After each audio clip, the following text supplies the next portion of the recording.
Hello friends and welcome back to the channel. In this episode we'll make some scallion pancakes, or spring onion pancakes, or green onion pancakes, call them what you want.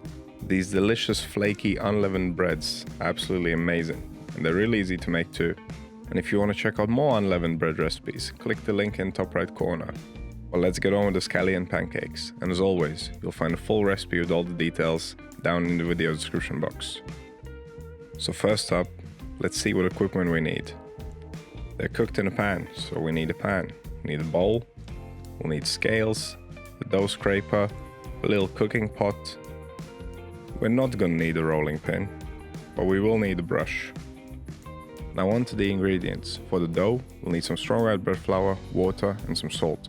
For the sesame paste, we need some sesame oil, some flour and a bit of black pepper. And lastly, the all-important scallions or spring onions.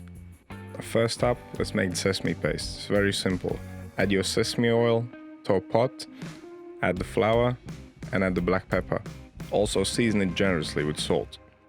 And now just mix it up and bring it over to the hob top. We'll cook this on medium heat for around 5 to 7 minutes. It will not be very thick, don't worry about that. We're just trying to cook out the flavor of the flour. And 5 to 7 minutes later, it's done. So keep it aside for later. We will brush this filling on top of the dough and then fold it up. This will help keep the layers separate. I have to add that I like it quite peppery, so I added quite a lot of black pepper to this. But it's up to you how much you add. But once you're all done, cover it up and leave it aside. Now let's make the dough, which is the simplest thing ever. Just water, salt and flour. That's it. I would suggest dissolving the salt before adding the flour. And once that's done, the flour goes in and give it a good mix in the bowl. Mix it in the bowl until you don't see any more dry flour. Then tip your dough out on your work surface and start kneading it. This dough is a little bit sticky, but I still use the regular kneading method here.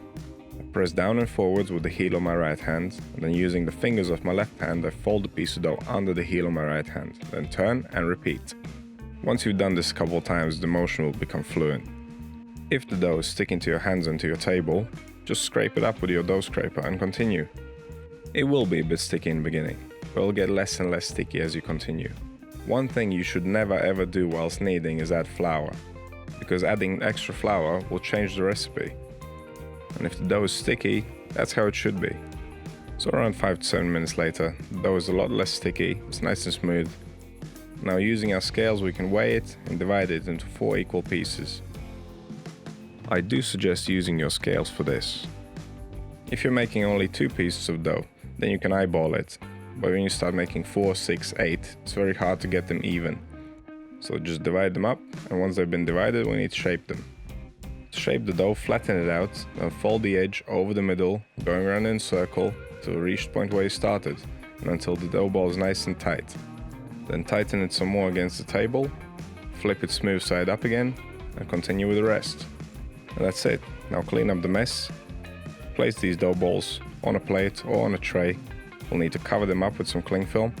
They will go in the refrigerator to rest, so make sure you cover them properly. If they're not fully covered, they'll get a dry skin on top. So wrap it around tight, you can even press it in, and get them in the fridge for at least 30 minutes. And 30 minutes later, we can start shaping these. Work with them one by one, leaving the other ones covered up so they don't dry out. You'll feel that the dough is still quite sticky and stretchy, but that's how it should be, don't worry about that.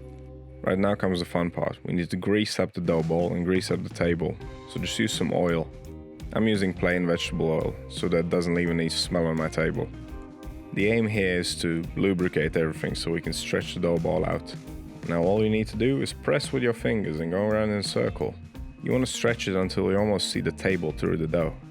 Now brush on a quarter of the sesame paste that we made earlier, and sprinkle the dough generously with spring onions.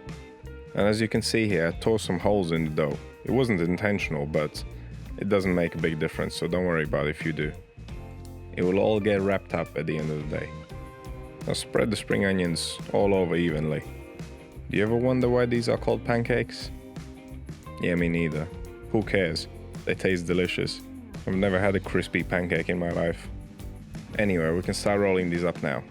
So starting from the top down to the bottom, roll it bit by bit.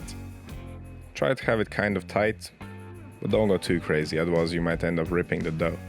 So once it's rolled up nicely all the way, now we need to roll it from end to end. So just grab one end and roll it sideways. Make like a little snail shape. You can roll this part quite tight because it needs to stick together. And once you rolled it almost all the way, take the tail and stick it to the bottom. This will help with keeping everything together. Now press it, flatten it out a bit, and that's it. Now we're almost there. Get it back on the tray or on a plate, whatever you're using, and then continue on with the rest. And if you messed up the first one, you'll get better and better as you go along. We still have 3 to practice on. I love making unleavened bread, because then you don't have to worry about fermentation times. These can be pre-made ahead of time, a day before, then left in the fridge and just cooked on the day when you want them. And if you get sick of making these, what you can do is this little magic trick. Yeah, I wish it was that easy. Anyway, get them back on a plate, cover them up, and they need to go back in the fridge to relax the gluten. We could stretch these out right now, but they will work a lot better when we let them rest for at least 30 minutes. And that's the last step before cooking. At the moment they are quite thick. They would take quite a while to cook, so we need to flatten them. And to do that, oil your table once again, and get some oil on the bun as well. You don't need too much. And quite similar to what we did earlier, press them out with your fingers, going around in a circle. But this time you don't have to stretch it until you can see the table through the dough. They don't need to be too flat at all. You can measure them with the palm of your hand, from your fingertips down to the wrist. That's more or less perfect size. And of course, if you have tiny hands, just make them a little bit bigger. But either way, even if they're a little bit thick or a little bit thinner, it's no big deal. And as you might have noticed, we ended up not using the rolling pin at all, so you don't really need it. Now we'll cook them on a medium to high heat in plenty of oil. Make sure your pan is hot before you place your pancake in it. And this will not take too long at all, and I would suggest flipping them every 30 seconds or so. That way you'll get them cooked nice and evenly.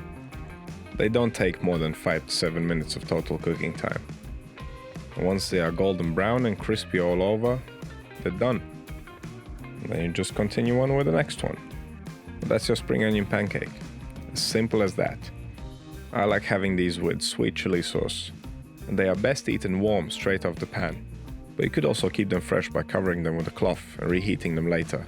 But as always, if you have any questions or suggestions, drop them down in comments. And if you haven't already, consider subscribing. I make bread baking videos every Wednesday and Sunday. And I've got loads of recipes and instructions on my channel, so check it out. Thank you for watching, and I'll see you in the next one.